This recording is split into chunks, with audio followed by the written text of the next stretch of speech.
हारिस रऊफ ने भी वो जो है फाइटर जेट के इशारे किए और 6-0 के इशारे किए, जो कि बहुत बुरा लगा इंडिया को। फिर उसके ऊपर उनको फाइन शाइन भी ठोका गया। लेकिन बात यह है कि शुरू किसने किया था? ये इंस्टिगेशन की फजूल हरकतें शुरू की गई इंडिया की तरफ से, इंडियन टीम की तरफ से, जिस टीम की हम तारीफ कर रहे हैं कि उनकी परफॉर्मेंस अच्छी है, उनको एक स्किल सेट उनका पाकिस्तानी टीम से बेहतर है, उनको पाकिस्तानी टीम पे सुपीरियोरिटी या बर्तरी हासिल है।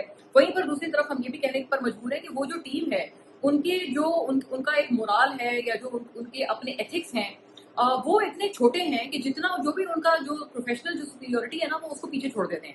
अब आप अंदाजा लगाएं कि शशि थरूर जैसे लोग मजबूर हो गए हैं अपनी टीम को शर्म दिलाने में कि भाई आप एक, या तो आप खेलते नहीं मैच, लेकिन अगर आप मैच खेल रहे हैं तो फिर आप वैसे ही खेलें, जो स्पोर्ट्समैनशिप होती है और जो स्पोर्ट्समैन स्पिरिट होती है आप उसी के तहत खेलें। कोई मुसीबत नहीं आ जाती अगर आप हाथ मिला लेते। बल्कि शशि थरूर ने तो कारगिल वॉर का भी हवाला दिया कि कारगिल वॉर के दौरान भी अगर मैच हुए हैं तो उसमें भी टीम्स ने हाथ मिलाया है। ऐसा तो तब भी हमने नहीं देखा, क्योंकि इस दफा आप लोगों ने जो हरकत की है फजूल किस्म की। मतलब आप अंदाजा लगाएं कि इंडिया के लिए ये एक कितना गिरे हुए एक पॉइंट का मकाम है कि पहले कहाँ पर एक इंडियन टीम के कैप्टन विराट कोहली जैसे लोग होते थे, जिनके फैंस शायद इंडिया में इतने नहीं है जितने पाकिस्तान में है। विराट कोहली की तो मुझे याद है एक दफा कोई एक मैच था यहाँ पाकिस्तान में, तो एक हमारा पाकिस्तानी फैन विराट कोहली की शर्ट पहन के आया था।